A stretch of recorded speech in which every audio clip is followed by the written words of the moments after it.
The actual reading of that verse is, they wish you would disbelieve as they disbelieved, so you would be alike. So do not take from among them allies until they emigrate for the cause of Allah.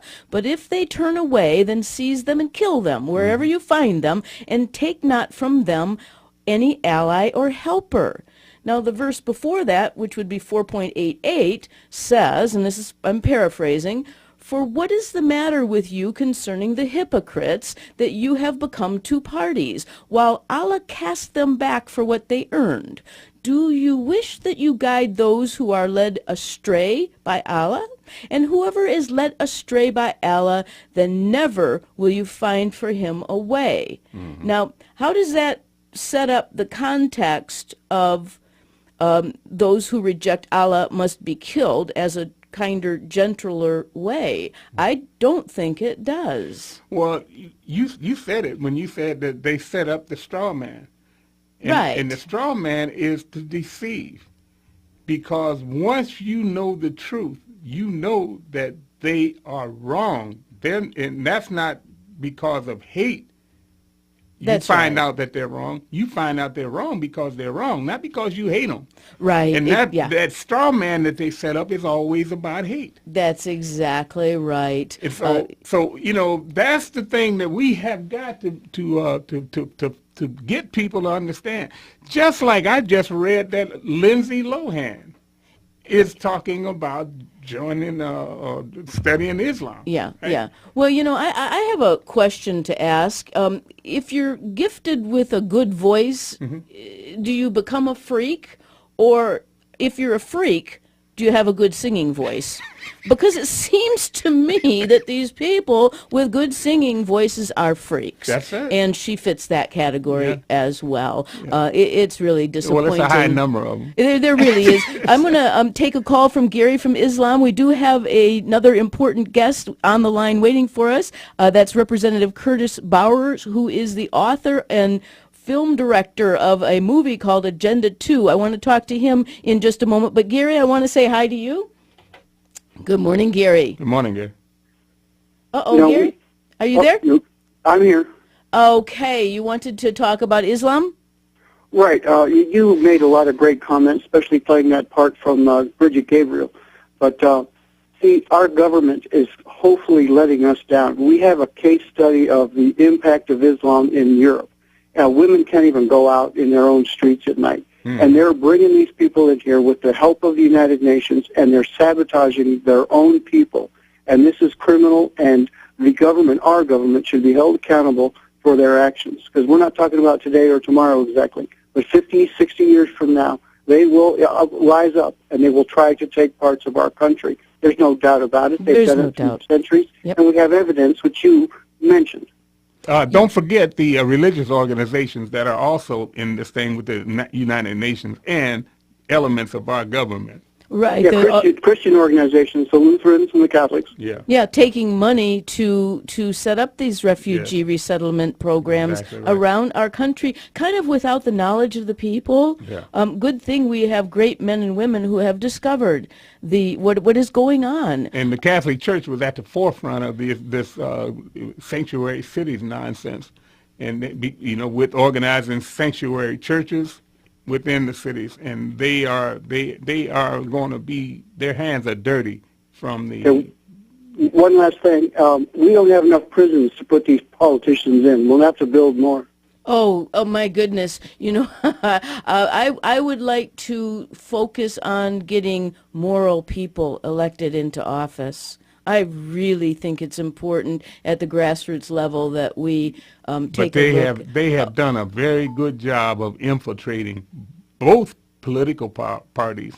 And every time you look around, Thank you, Gary. Thank you for calling. Something comes up and they're exposed. That's absolutely right. It's just so amazing what's going on. But again, we do have great men and women who are bringing important truths to light. In fact, MEDEVCO, that's the Metropolitan Detroit Freedom Coalition, is presenting a discussion of the author of the film Masters of Deceit. Here we go. We had Masters of Audacity and Deceit, a book. Now we have a movie called overcoming the Masters of Deceit, and that's Agenda 2. I want to welcome Representative Curtis Bowers to our program. Good morning, Curtis. Good morning. Good morning. Thank you for having me. Thank you so much. Please give us a little background of your movie, Agenda.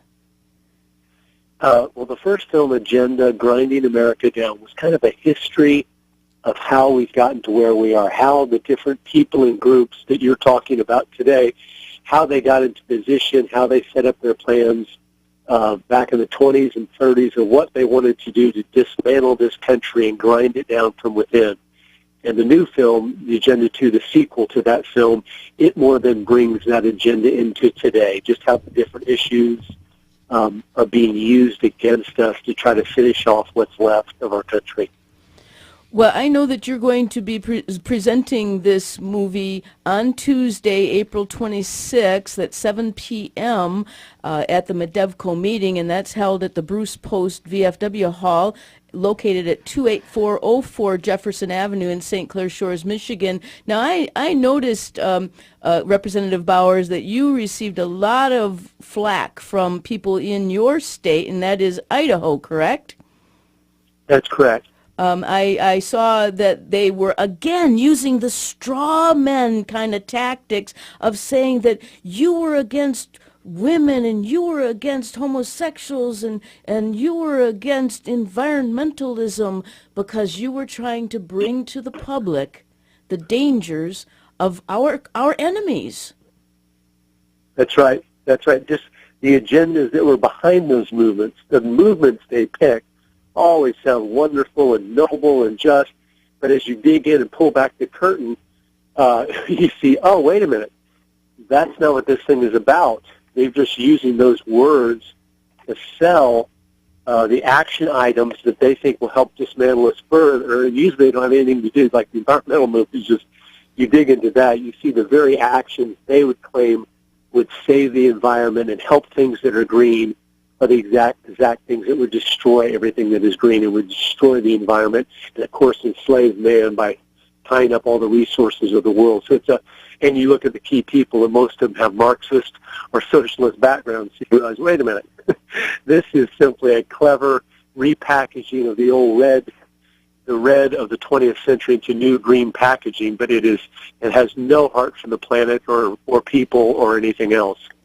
Well, that's so true, and this isn't like just happening today. This happens throughout history where men who love power more than they love liberty continue to find devious ways to manipulate the people. It just so happens that today they have so many of the institutions, education, the media, the highest levels of our government. That's right. Antonio Gramsci, he was an Italian communist in the 30s. He wrote a book called Notes from Prison, and he outlined in that book how you take a Judeo-Christian culture down from the inside. He had gone to Lenin in the Soviet Union, said, Lenin, if you want world communism, this is what you got to do. And Lenin said, no, we're going to have a violent revolution. But Antonio Gramsci said, you will see that the Christian countries will not just start killing themselves off. You have to do what you just said, penetrate the institutions of influence, and then use those to change the people from within. So you will create the socialist man that wants what you're selling because he needs it. Mm-hmm. He's not capable of doing things on his own. And he wrote about that in the 30s, and it has been the playbook of the left ever since. Yeah, that's true, and they never stop and they never sleep. And just about begins with socializing the medical system in the country, doesn't it? Oh, it should, yeah. Once you have medicine where you decide who lives and dies, and because that's where it ends, this is what most people don't get. It's an important point. You know how under 35 in America, who do they love? They love Bernie. Yeah. Right? You know why they love Bernie? Because we never taught them what socialism is. That's right. And so they're taking his little empty utopian words that sound so rosy and wonderful, and they're accepting those instead of saying, wait a minute. The 20th century, we tried that thing out so many different ways, it's not even funny, and every time it ended in slaughter. So I was talking to some college students the other week, and they said, well, we like Bernie, we want to have socialism. I said, oh, you can't stop there. They're like, what do you mean? I go, no, it always ends in communism. And they're That's like, right. why is that? I said, because socialism doesn't work. And when you get to the point that you start to run out of money, which we're seeing in Europe, they have to get the guns out because they have to force you to do the jobs, force you. When everyone gets so lazy, they have to start doing that.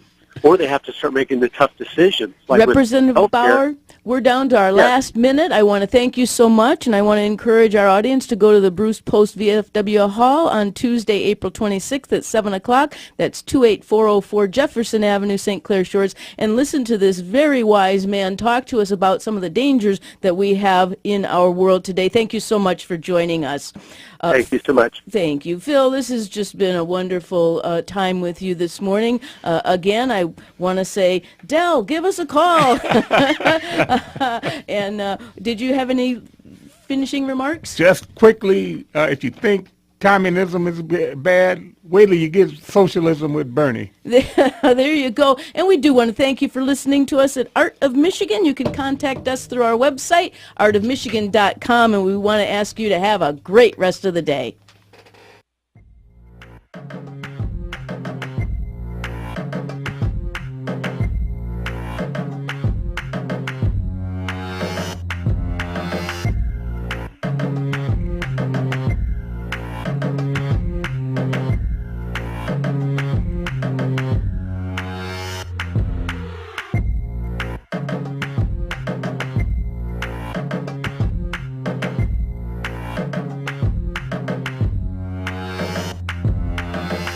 The Abolitionist Roundtable invites the Wham! Talk 1600 listeners to continue the roundtable discussions by mailing correspondence to Art of Michigan, Post Office Box 135, Garden City, Michigan 48135. Or follow Phil, Del, and Janice at artofmichigan.com.